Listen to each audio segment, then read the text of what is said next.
2024 aura encore été une année extrêmement chargée en très bonnes sorties musicales, et encore l'année n'est pas finie. Et si vous avez un peu suivi l'actualité ces derniers mois, c'était compliqué de passer à côté du dernier projet de Doechii, Alligator Bites Never Heal.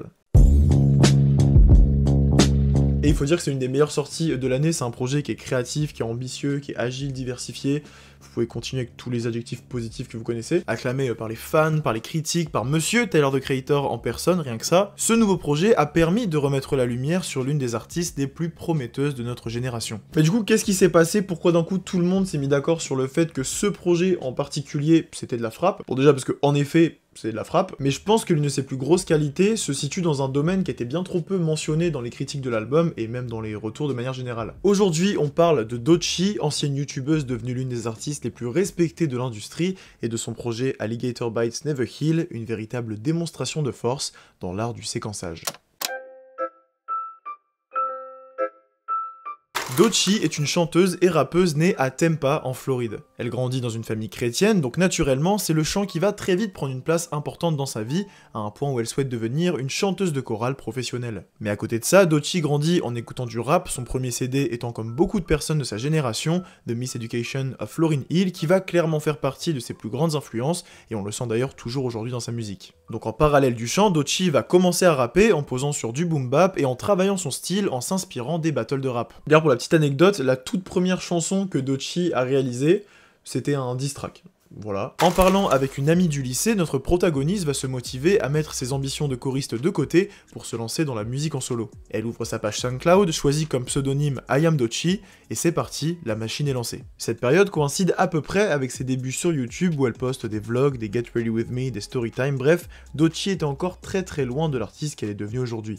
Le positif dans tout ça, c'est que ça lui permet de créer un lien solide avec une fanbase naissante à qui elle introduit petit à petit son attrait pour la création musicale. Doechii joue sur deux tableaux, et bien que YouTube lui serve de passe-temps, elle prend avec beaucoup de sérieux ses ambitions dans le monde de la musique. Ces deux univers vont donc s'entrechoquer lorsqu'elle décide de publier son premier morceau officiel sur les plateformes. Elle sort Girls en 2016, quelques autres morceaux à droite à gauche, jusqu'en 2019 où elle sort Coven Music Session Volume 1, son premier projet sorti en indépendant, qui sera suivi de très près par All the Places You Go. On y voit une Doechii agile balançant constamment entre le rap et le chant, même si le côté R&B alternatif et pop domine un peu plus, et ce jusque dans le choix de ses visuels. Ce qui fait que Doechii va se créer une fanbase qui est quand même vachement polarisée entre des fans de rap, des fans de R&B, des fans de pop, et elle va commencer à se mettre un peu la pression autour du fait de vouloir contenter tout le monde avec sa musique. En plus, tout ça arrive au même moment que l'explosion de son morceau Yucky Blocky Fruitcake via une trend TikTok, ce qui va très largement l'exposer sur la scène mainstream et attirer l'attention des labels. What would Doechii do?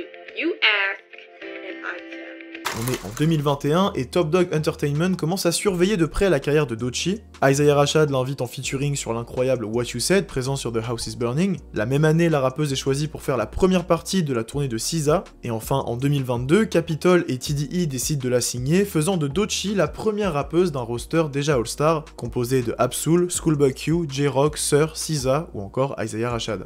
Cette signature va notamment lui permettre de sortir son premier EP en major, She Her Black Bitch, et de performer pour la première fois de sa carrière au mythique Colors Show. Bon, tout se passe très bien pour Doechii, mais ça va encore s'accélérer en 2023 lorsqu'elle sort le morceau What It Is qui va littéralement tout exploser. D'ailleurs, toujours aujourd'hui, sa chanson la plus streamée sur Spotify, ce qui est une très bonne chose, puisque ça lui permet d'accroître sa popularité. Le problème, c'est que What It Is va venir l'enfermer dans une case. Le morceau a une recette très SZA, et c'est tout ce que le public va retenir, sauf que Doechii, à la base, c'est une rappeuse, et ça va commencer à la frustrer que les médias, les labels et une partie de ses fans n'attendent d'elle que des chansons pop. Et en plus de ça, What It Is a quand même percé grâce à TikTok, ce qui fait que le morceau va être ultra marketé, et vas-y que je te sors 10 versions différentes du même son, enfin bref, c'était vraiment un mode de fonctionnement qui était à l'opposé de la culture de la rappeuse. Dans les mois qui suivent, elle va sortir quelques singles qui varient entre du rap, de la pop, de l'électro, il y a même des chansons de club, enfin on sent vraiment que Doechii a du mal à se trouver une identité propre, et c'est à ce moment-là qu'elle se dit qu'il serait peut-être temps de se réintroduire correctement à son public.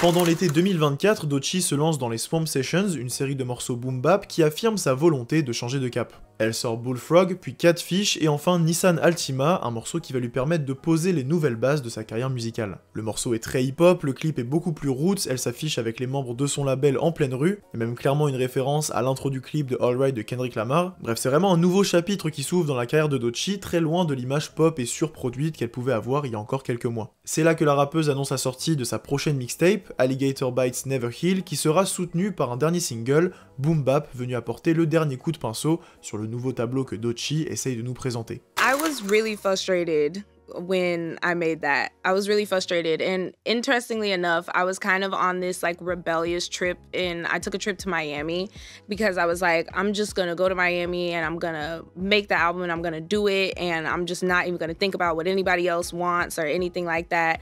And I think this was, you're right, it was around What It Is when I dropped that, which is like an R&B record, and it's like blowing up.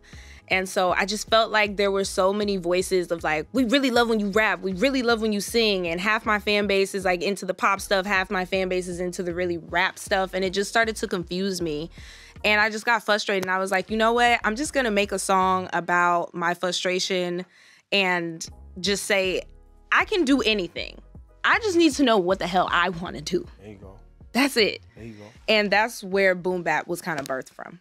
Le 30 août 2024 débarque Alligator Bites Never Heal, sa première mixtape en major chez TDE qui va complètement changer son statut d'artiste. Son image de pop star est presque totalement effacée pour laisser place à une Doechii rappeuse, kickeuse, freestyleuse parfois, bref, c'est comme si nous assistions à nouveau au premier chapitre de la carrière de l'artiste. Le projet a été extrêmement bien accueilli, Doechii a été saluée pour sa créativité, pour ses talents de rappeuse, pour sa faculté à changer facilement de style, parce que oui, Alligator Bites c'est pas un projet 100% rap, mais ça on va y revenir juste après. Doechii se montre à la fois dur et vulnérable et se livre sur les zones d'ombre de sa carrière et même de sa vie personnelle. On a vraiment devant nous un projet complet, ambitieux, très bien écrit, très bien produit, très bien exécuté aussi. En écoutant la mixtape, j'ai vraiment eu l'impression d'avoir affaire à la vraie Doechii. When people are listening to this project, they're really witnessing me reconnect with my roots of myself in an introspective way, but also like my roots of hip hop. No, but for real though, I feel like there is importance in tradition. I feel like it is important for us to uphold the heart of hip hop, which is lyrical composition, it is skill, it is wittiness, but it is also talking about our feelings, being honest about what we're going through. I want to take us back to this classic space in hip hop and just remind people of the traditional roots of where this started. And do it in my way and push it forward. Et même si le projet a été salué pour tout son aspect technique, je trouve que l'une de ses plus grandes forces, elle se situe dans un domaine qu'on mentionne bien trop peu, mais qui pourtant est essentiel, voire même déterminant dans la conception d'un bon album, c'est le sequencing. Alors le sequencing, ou le séquençage en français, c'est tout simplement l'étape de positionnement des morceaux dans la tracklist, donc pourquoi tel son sera l'intro, pourquoi tel son passera après tel autre, etc., etc. Et je crois sincèrement que celui qui a été réalisé sur Alligator Bite est l'un des, si ce n'est le meilleur qu'on a pu avoir cette année, et j'aimerais qu'on voit ensemble pourquoi. Let's start the story backwards. I'm dead, she's dead, just another Black Lives Matter. Vous vous êtes très sûrement dit lorsque vous avez lancé le projet pour la première fois qu'il allait s'agir d'une mixtape full rap, et en même temps, de l'intro jusqu'à Catfish, on est sur des sons bien hip-hop, bien boom bap, mais ça va très vite changer. Déjà sur Boiled Peanuts, Denial is a River et Catfish, Doechii commence à disséminer ici et là des indices de ce qui allait nous attendre. Vous avez des refrains qui commencent à être chantés, il y a le ton qui change aussi pour quelque chose de plus léger et plus humoristique. Aussi au niveau de la production, on quitte petit à petit les grosses basses et les grosses percussions iconiques du hip-hop traditionnel pour se diriger vers quelque chose de plus contemporain. Et même au niveau de l'utilisation de la voix de Doechii, on sent quelques variations qui commencent à arriver. On la voit pousser un peu plus dans les extrêmes, ce qui donne plus de texture à ces morceaux, ce qui fait qu'il commence à y avoir une grosse différence entre la proposition des premiers morceaux et celle des suivants, et pour le coup, on n'a rien vu venir. On est au 5e morceau de la tracklist et la couleur du projet commence déjà à changer. Mais on passe pas d'une teinte à une autre, hein. Tout se fait étape par étape parce que Doechii fait vraiment en sorte qu'on puisse se balader dans les nuances qui séparent ces différentes couleurs. Un peu comme si au lieu de nous téléporter dans plusieurs styles musicaux, elle construisait des ponts entre chacun d'entre eux pour qu'on puisse nous-mêmes faire le trajet. C'est comme ça que vous arrivez à des morceaux comme Skip ou Hide and Seek qui sont très Doja Cat coded, beaucoup plus chantés et soulful, mais qui gardent quand même un pied dans ce qu'on a écouté juste avant en laissant traîner une grosse basse et des couplets rap. Mais ça, c'est que la première étape, c'est le pont que vous devez traverser qui va vous mener à Bloom et Wait sans que vous en rendiez compte.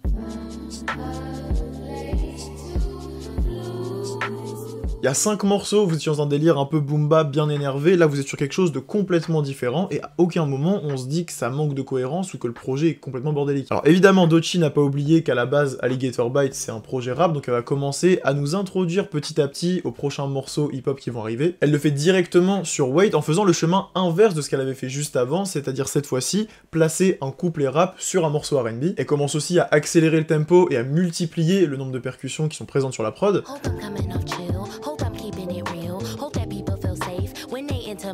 Et je vous parlais de l'évolution de sa voix, bah là Doechii fait exactement la même chose sur Wait en recalant son ton sur quelque chose de beaucoup plus neutre, ce qui fait que quand on arrive sur le morceau Death Roll, il y a déjà une ambiance qui a été construite en amont. Et ça a beau être un morceau rap, on sent toujours l'influence des morceaux qui sont passés juste avant, qui traînent un petit peu en fond, mais du coup c'est parfait parce que ça nous permet de faire un nouveau pont pour retourner à pleine balle dans un délire hip-hop.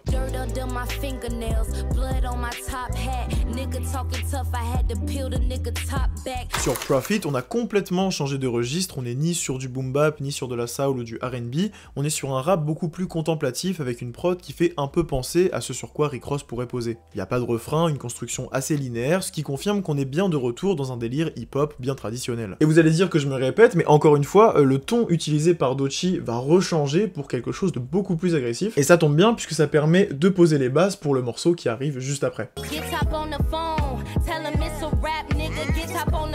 Boom Bap, c'est littéralement l'un des morceaux les plus fun du projet, voire même juste de la carrière de Doechii. Elle est en freestyle complet, ça crie, ça sort des gimmicks aléatoires, bref, c'est un régal. Et ce qui est fort, c'est qu'à la base, on est quand même sur une production relativement calme, mais elle met tellement d'énergie dans le morceau que ça vient un peu contrebalancer tout ça. Et on va continuer notre métaphore des ponts, parce que c'est clairement ça. En fait, Doechii reprend des éléments des morceaux qu'on vient d'écouter en y ajoutant un petit détail qui va tout changer, ce qui nous fait comprendre qu'on s'apprête à changer de registre. Parce que oui, si l'intensité du projet se met à grimper d'un coup, bah c'est parce qu'il faut préparer la suite.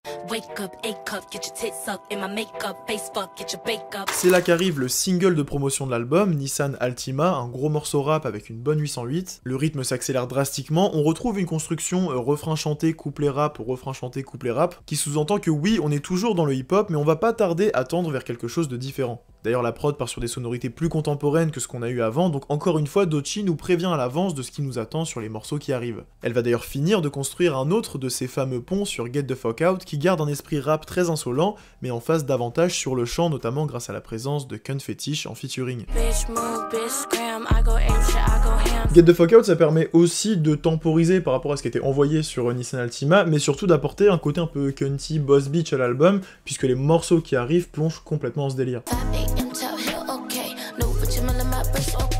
Alligator Bites Never Heal rentre donc dans un univers davantage nocturne avec c'est très con à dire ce nom de chanson, qui nous propose une sorte de version R&B alternative des productions Late Night de Cardo, je sais pas si vous voyez le délire. Et là on est très loin du début du projet, on a complètement délaissé l'aspect sérieux et incisif des premiers morceaux, pour rejoindre un univers beaucoup plus léger, et au risque de me répéter, et bah ça s'est fait tout seul sans nous brusquer.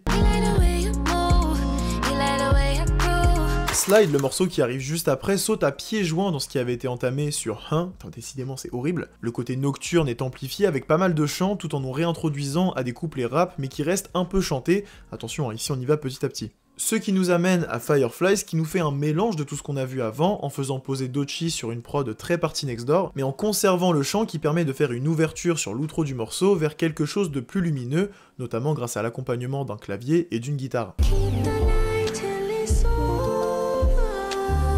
Et c'est parfait puisqu'on arrive sur la fin du projet avec deux morceaux assez lumineux, le premier s'appelle Beverly Hills, et ce qui est très ingénieux c'est qu'il conserve l'ambiance qui a été posée par les instruments à cordes sur l'outro du morceau d'avant, tout en nous proposant quelque chose de beaucoup plus rythmé, beaucoup plus funky, avec une très bonne bassline en fond.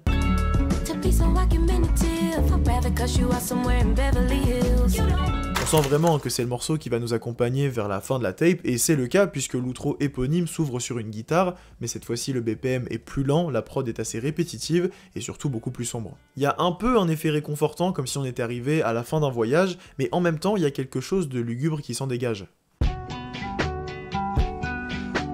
Et en fait c'est tout à fait normal puisqu'on arrive aux dernières secondes du projet, et si jamais vous prenez l'envie de le rejouer depuis le début, et bah vos oreilles se sont réhabituées à des sonorités relativement sombres qui sont caractéristiques des premiers morceaux de la mixtape. La boucle est bouclée, Doechii a réussi à nous faire voyager tout au long de son projet et même à nous faire revenir à la case départ sans qu'on ait l'impression d'avoir bougé de notre position initiale, et ça c'est trop fort. C'est pour ça qu'après la première écoute, j'étais persuadé que c'était un album studio, parce que pour moi t'apportes pas autant de soin à une mixtape, encore moins sur la structure. Ce qu'a fait Doechii sur Alligator Bites, c'est littéralement ce que beaucoup d'artistes aimeraient faire avec leur album studio, hein. C'est très grave. Et c'est là que tu vois que chez Top Dawg, ils sont juste sur une autre planète en vrai. Comme je l'ai souligné juste avant, Alligator Bites Never Heal a aussi bien été acclamé par les fans que par les critiques pour son côté rafraîchissant et pour le sérieux avec lequel le projet a été réalisé. En effet, sur cette mixtape, Doechii, entre deux morceaux légers, laisse la place à l'introspection. Elle revient sur ses différents traumas, sur son vécu de rappeuse noire américaine, sur son virage pop qu'elle assume pleinement et qu'elle fait cohabiter avec le rap à la perfection sur ce nouveau projet. Il y a de l'ego trip, de la réflexion, du relâchement, de la sensibilité. Croyez-moi, Alligator Bites Never Heal est l'un des projets les plus complets et créatifs que vous serez amené à écouter cette année. Mais ce qui fait sa plus grande force, selon moi, comme on l'a vu tout au long de cette vidéo, c'est son séquençage maîtrisé. Chaque morceau est à sa place et guide les auditeurs pendant leur voyage au travers du projet, leur faisant voir des paysages très différents tout en les maintenant dans le même habitacle du début à la fin. Le séquençage, c'est bien plus qu'une simple étape dans la conception d'un album, c'est tout un art qui peut à lui seul déterminer la qualité d'un projet. Maîtriser son séquençage, c'est maîtriser son œuvre, et Doechii nous le prouve ici en classant sa collection très qualitative de morceaux dans un ordre bien précis, de façon à faire de Alligator Bites Never Heal une expérience complète, cohérente, et de laquelle ressort un véritable sentiment d'unité. Alors ça paraît très basique dit comme ça, parce que le séquençage c'est un peu le b.a.-ba quand tu décides de sortir un projet, mais je trouve que beaucoup d'artistes se contentent de trouver une intro, bien placer leur hit et positionner leur outro, et j'appelle pas ça un bon séquençage, parce que je pense que début, milieu, fin, on est à peu près tous capables de le faire. Une technique qui est beaucoup utilisée aussi, notamment dans le rap moderne, c'est l'abus des transitions. Mais alors ça, vous faites pas avoir parce qu'il y a quand même beaucoup de cache-misère là-dedans. Même si la démarche reste cool, en vrai, c'est pas souvent gage d'un bon séquençage. C'est plus en mode, on savait pas trop comment relier les sons entre eux.